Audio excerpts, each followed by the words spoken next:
art classes, one of the most important things taught is proper scale and proportion, especially if you are aiming for realness in your work. If you look at Michelangelo's Pietà, it is interesting how he played around scale and proportion in order to create a powerful piece.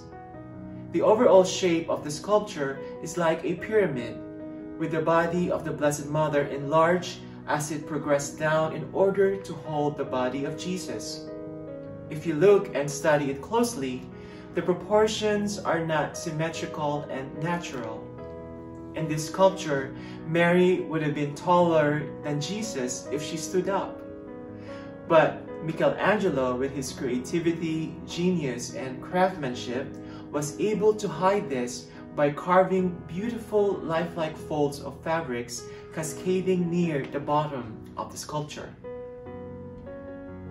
Overall, the massiveness of Mary's scale over Jesus' lifeless body does not distract the viewer from entering that tender moment. Rather, the viewer is reminded of the greatness, of the vastness of the love between a mother and a child. It reminds us of the love that our God has for each and one of us.